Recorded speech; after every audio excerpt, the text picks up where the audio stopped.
Hello everyone, कैसे हैं आप सभी। तारीख हो गई आज 19 मई 2020 और इस वीडियो में हम लोग बात करेंगे आज के करंट अफेयर और उनसे रिलेटेड जो भी इम्पोर्टेंट फैक्ट्स बनेंगे। तो शुरुआत करते हैं। पहला करंट अफेयर है, पूरी दुनिया में 17 मई को विश्व उच्च रक्तचाप दिवस मनाया गया। हर वर्ष 17 मई को विश्व उच्च रक्तचाप दिवस मनाया जाता है। इसकी शुरुआत 2005 से हुई है। इसको मनाता कौन है? तो इसको मनाता है international society of hypertension. Hypertension से याद करिए कि जो हाई ब्लड प्रेशर की बीमारी होती है उसे हाइपरटेंशन भी कहते हैं, और जो लो ब्लड प्रेशर की वजह से होती है उसे हम लोग हाइपोटेंशन कहते हैं। ठीक है।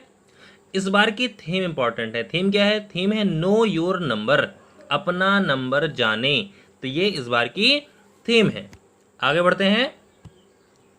मध्य प्रदेश ने चरण पादुका अभियान की शुरुआत की है। किसने शुरुआत की है इसकी? मध्य प्रदेश ने। इस अभियान में होगा क्या कि वो श्रमिक, वो मजदूर जो मध्य प्रदेश से गुजरेंगे, मध्य प्रदेश के रास्ते से होकर के किसी अन्य राज्य में जा रहे होंगे अभी, और यदि उनके पास पैरों में पहनने के लिए कुछ नहीं होगा तो उन्हें चप्पल या फिर जूते प्रोवाइड करवाए जाएंगे। मध्य प्रदेश सरकार ये प्रोवाइड करेगी उन्हें। तो इस अभियान को नाम दिया गया है चरण पादुका अभियान। मध्य प्रदेश की बात करते हैं तो मध्य प्रदेश के सीएम शिवराज सिंह चौहान, यहाँ के गवर्नर लालजी टंडन, और यहाँ की कैपिटल है भोपाल। भोपाल से एक प्रश्न और पूछा जाता है कि भारत भवन कहाँ पर स्थित है? तो भारत भवन भोपाल में स्थित है। ठीक है। आगे बढ़ते हैं। बेंजामिन नेतन्याहू ने इजराइल के प्रधानमंत्री के पद की शपथ ली है। हालांकि इजराइल में चुनाव तो बहुत पहले हुए थे, बहुत पहले, लेकिन क्या हुआ कि वहां पर किसी भी पार्टी को पूर्ण बहुमत नहीं मिला था, तो काफी समय से वहां पर जो है कोई भी प्रधानमंत्री नहीं था। तो अभी जो है बेंजामिन नेतन्याहू को दो और पार्टियों ने समर्थन दिया है, तो जिसकी वजह से उनके पास बहुमत आया है और उन्होंने इजराइल के प्रधानमंत्री के पद की शपथ ली है। इजराइल की बात करते हैं तो इजराइल की कैपिटल है जेरूसलम। क्या है? जेरूसलम या फिर यरूशलेम। हिंदी में यरूशलेम होता है, इंग्लिश में जेरूसलम। वहां की करेंसी है शेकेल, इजरायली शेकेल, और प्राइम मिनिस्टर बेंजामिन नेतन्याहू ही हैं। ठीक है। आगे बढ़ते हैं। चीनी साहित्यकार फांग फांग ने कोविड-19 पर आधारित एक पुस्तक Wuhan diaries dispatches from a quarantined city लिखी है। ये कोविड-19 पर लिखी गई अब तक पहली पुस्तक। ये पुस्तक क्या एक हिसाब से एक दस्तावेज है, 60 पन्नों का एक दस्तावेज, और इसे लिखा किसने है? इसे लिखा है चीनी साहित्यकार फांग फांग ने। नाम क्या है? Wuhan diary dispatches from a quarantined city. आगे बढ़ते हैं। 16 मई को राष्ट्रीय डेंगू दिवस मनाया गया। हर वर्ष 16 मई को राष्ट्रीय डेंगू दिवस मनाया जाता है। डेंगू से जो क्वेश्चन है वो ये है कि डेंगू वायरस का नाम क्या है? तो डेंगू वायरस का नाम ही डेंगू वायरस है। ठीक है। वो वायरस के नाम पर ही बीमारी है। और ये फैलता किससे है? तो ये फैलता एक मच्छर से जिसका नाम है एडिस मॉस्किटो। क्या नाम है? Aedes mosquito. तो ये उसके काटने से फैलता है। ठीक है। आगे बढ़ते हैं।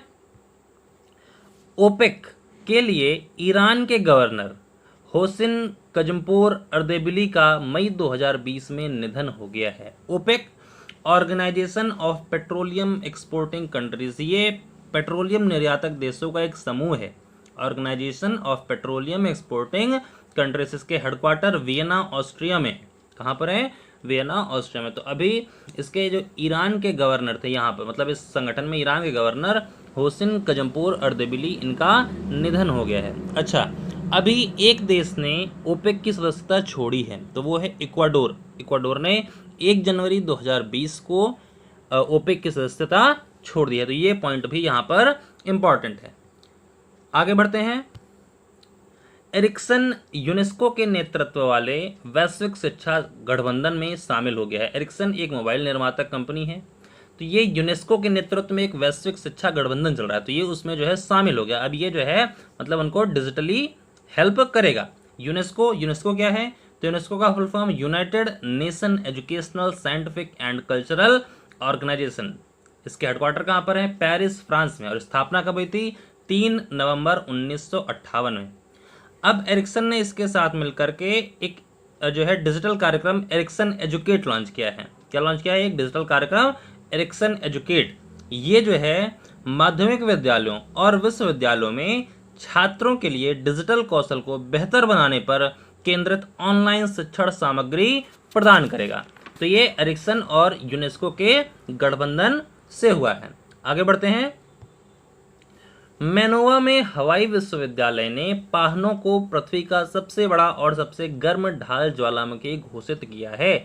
हवाई यूएस का एक स्टेट है, यूएस में स्थित है, एक जो है द्वीप समूह है।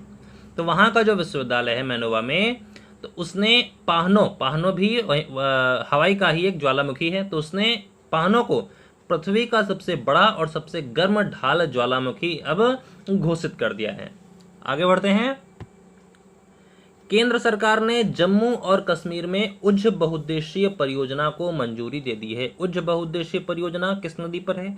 तो ये उच्च नदी पर है, और ये जो है जम्मू कश्मीर के कठुआ जिले में जो है बनाया जाएगा। ये उच्च नदी रावी नदी की एक मुख्य सहायक नदी है। तो ये जो है उच्च बहुउद्देशीय परियोजना उच्च नदी पर इसका निर्माण किया जाएगा। कौन से राज्य में? जम्मू और कश्मीर में। इसकी स्थापना कब हुई? 31 अक्टूबर 2019। और इसके अभी करंट टाइम में एसडी कौन है? तो गिरीश चंद्र मुर्मू। कौन है? गिरीश चंद्र मुर्मू। तो ये थे आज के करंट अफेयर। आपको ये वीडियो कैसे लगे इसे कमेंट बॉक्स में बताएं। वीडियो को लाइक करें, शेयर करें और चैनल को सब्सक्राइब करना ना भूलें। Thank you everyone for watching this video.